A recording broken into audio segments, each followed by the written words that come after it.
ರಾಜ್ಯ ರಾಜಕಾರಣ ದುಸ್ಥಿತಿಗೆ ಬಂದಿದೆ.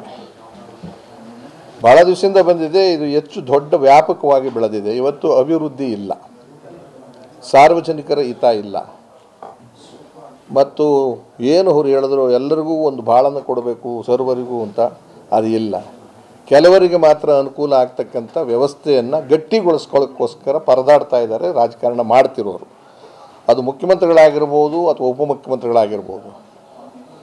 ವಿರೋಧ ಪಕ್ಷ ಸಂಪೂರ್ಣ ನಿಷ್ಕ್ರಿಯವಾಗಿದೆ.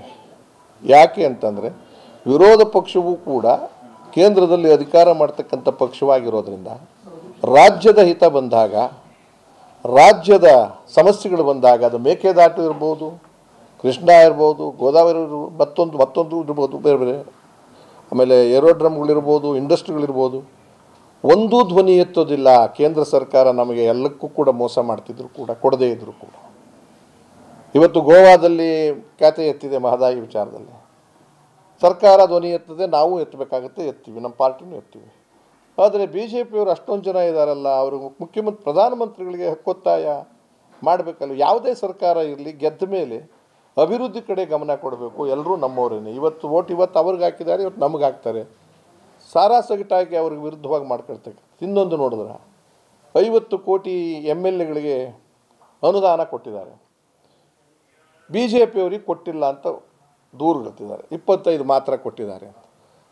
ಟ್ಯಾಕ್ಸ್ ಹಣವನ್ನು ನೀವು ಹಂಚುವಾಗ ಅಭಿವೃದ್ಧಿಯ ಚಿಂತನೆಯನ್ನು ನೋಡ್ಕೊಂಡು ಹಂಚಬೇಕೇ ಹೊರತು ನಮ್ಮ ಪಾರ್ಟಿಯವರು ಅಂತ ಹಂಚ್ತಕ್ಕಂಥ ವ್ಯವಸ್ಥೆ ಎಲ್ಲೂ ನೋಡಿರಲಿಲ್ಲ ನಾನು. ಡೆಮೊಕ್ರೆಟಿಕ್ ಸೆಟಪ್ಪೇ ಅಲ್ಲ ಇದು. ಆದರೆ ಇನ್ನೊಂದು ಹೇಳಬೇಕಾದ್ರೆ ಇದೇ ಬಿ ಜೆ ಪಿಯವರು ಮಾಡಿದಾಗಲೂ ಕೂಡ ಅದನ್ನೇ ಮಾಡಿದ್ದಾರೆ. ಅವರು ಕಾಂಗ್ರೆಸ್ನವ್ರಿಗೆ ಕೊಟ್ಟಿಲ್ಲ, ಎಷ್ಟೋ ಜನ ಕೊಡೋಕ್ಕೂ ಹೋಗಿಲ್ಲ. ಆಮೇಲೆ ದ್ವೇಷ ಸಾಧನೆ ಅಂದರೆ ನೀವು ಗೆದ್ದ ಮೇಲೆ ಸಾರ್ವಜನಿಕರ ಹಣವನ್ನು ಪೋಲು ಮಾಡೋದರಲ್ಲಿ ನಿಮ್ಮ ಪೈಪೋಟಿ ಶತ್ರುತ್ವಕ್ಕೆ ಮಾಡೋದಾದರೆ ನಾವು ಯಾಕೆ ಓಟ್ ಹಾಕ್ತೋ ನಿಮಗೆ? ರಾಜಕಾರಣ ಕೆಟ್ಟ ಸ್ಥಿತಿಗೆ ಬಂದಿದೆ. ನನ್ನ ಕೇಳಿದ್ರೆ ಬಹುತೇಕ ಈ ರಾಜಕಾರಣದಿಂದ ಮುಕ್ತವಾಗಬೇಕಾದ್ರೆ ಗವರ್ನರ್ ರೂಲ್ ಬರೋದೇ ಒಳ್ಳೆಯದೇನೋ ಅನ್ಸುತ್ತೆ. ಯಾಕಂದರೆ ನಿಲ್ಲದೆ ಇರತಕ್ಕಂಥದ್ದು, ಪ್ರತಿದಿನ ಡೆಲ್ಲಿಗೆ ಹೋಗೋದು, ಪ್ರೈವೇಟ್ ಫ್ಲೈಟ್ ಮಾಡ್ಕೊಂಡು ಹೋಗ್ತಕ್ಕಂಥದ್ದು, ಆಮೇಲೆ ಚಾಡಿ ಹೇಳ್ತಕ್ಕಂಥದ್ದು, ಕೇಸ್ಗಳು, ಕೋರ್ಟ್ಗಳು. ಇವತ್ತು ಕೋರ್ಟ್ ನೋಡಿ ಯಾವ ಮಟ್ಟಕ್ಕೆ ಚೀಮಾರಿಗಳನ್ನ ಆಗ್ತಾ ಇದೆ. ಸುಪ್ರೀಂ ಕೋರ್ಟು, ಕೇಂದ್ರ ರಾಜ್ಯ ಸರ್ಕಾರ, ರಾಜ್ಯ ಕೋರ್ಟ್ಗಳಿಗೂ ಆಗ್ತಾ ಇದ್ದಾವೆ.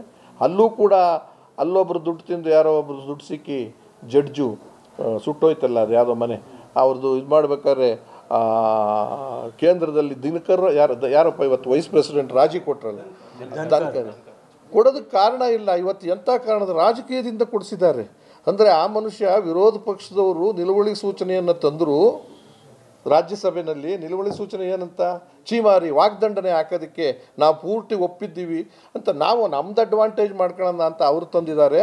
ನಾವು ಕೊಡೋದಕ್ಕೆ ಮುಂಚೆ ಆ ಮನುಷ್ಯ, ನಮ್ಮ ಮನುಷ್ಯ ವೈಸ್ ಪ್ರೆಸಿಡೆಂಟು ಅಂದರೆ ನಾವು ಹೇಳ್ದಂಗೆ ಕೇಳಬೇಕಾಯ್ತು, ಅವ್ರು ಕೇಳಲಿಲ್ಲ ಅಂತ ರಾಜೀನಾಮೆ ಕೊಡಿಸಿದ್ರಂತೆ. ಇದು ಒಂದು ಭಾಗ ಇದೆ. ಇಂಥವು 2-3 ಭಾಗ ಇದಾವಲ್ಲಿ.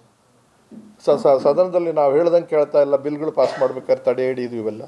ಆಮೇಲೆ ಕೇಂದ್ರ ಸರ್ಕಾರ ಗವರ್ನರ್ ಮೇಲೆ ಇಂಪ್ಯಾಕ್ಟ್ ತಂದು ಬಿಲ್ಗಳು ರಾಜ್ಯದ ಹಿತವನ್ನು ಕಾಪಾಡ್ತಕ್ಕಂಥ ನೀರಾವರಿ ಬಿಲ್ಲು, ಆಮೇಲೆ ಭೂ ಸುಧಾರಣೆ ಎಲ್ಲಗಳನ್ನು ಕೂಡ ಪೆಂಡಿಂಗ್ ಇಟ್ಟು ಗವರ್ನರ್ ಪ್ರೆಸಿಡೆಂಟ್ಗೆ ಹೋಗ್ತದೆ.